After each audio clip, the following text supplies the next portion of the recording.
Alors le deuxième accord Toltec, c'est, quoi qu'il arrive, n'en faites pas une affaire personnelle.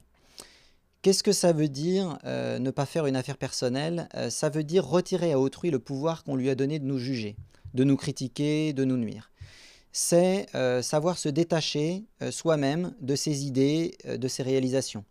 C'est pas parce que, je fais mal quelque chose ou je fais une erreur, que moi-même je suis mauvais. Hem, il faut cesser de défendre à tout prix une image idéale de soi-même, contre les critiques qui peuvent être formulées à notre encontre. Hem, il faut bien, relativiser et ne pas chercher à toujours être dans la justification, hem et dans le déni parfois d'ailleurs de ses erreurs. Hem Ne pas en faire une affaire personnelle, c'est aussi dans l'autre sens, ça marche dans les 2 sens, c'est aussi ne pas chercher sans arrêt à se nourrir de compliments. Donc, bah, rester raisonnable, on a des succès certes, mais on n'est pas toujours 100 responsable, de ces succès.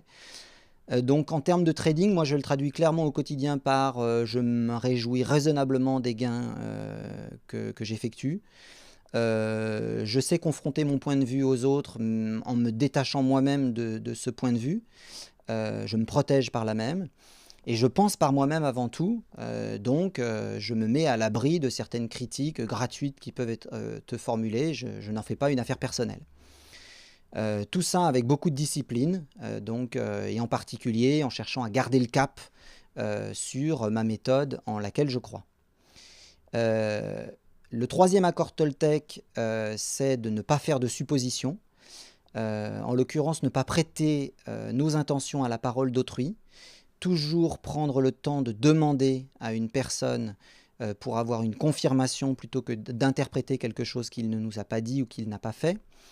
Et parfois, parce que la réponse ne viendra pas, et c'est souvent le cas, avec le marché, s'en tenir à constater ou à entendre des faits. Et ça, en l'occurrence, d'un point de vue trading, c'est extrêmement important. On questionne le marché en le lisant, et on y réagit. On n'anticipe pas, on ne cherche pas à vouloir écrire le marché et dire: «Ça va monter, ça va baisser», ça n'a aucun sens. Lire le marché, c'est bien, faire le distinguo entre tendance et mouvement, donc comprendre comment le marché évolue et pas pourquoi. Ça n'a aucun intérêt enfin, c'est une question à laquelle le marché ne répond jamais, hein, pourquoi il a monté, pourquoi il a baissé. Donc ça ne sert à rien de chercher à savoir pourquoi, mais comment, en l'occurrence, le marché évolue et puis, être prêt à rentrer, sur le marché en exploitant les mouvements.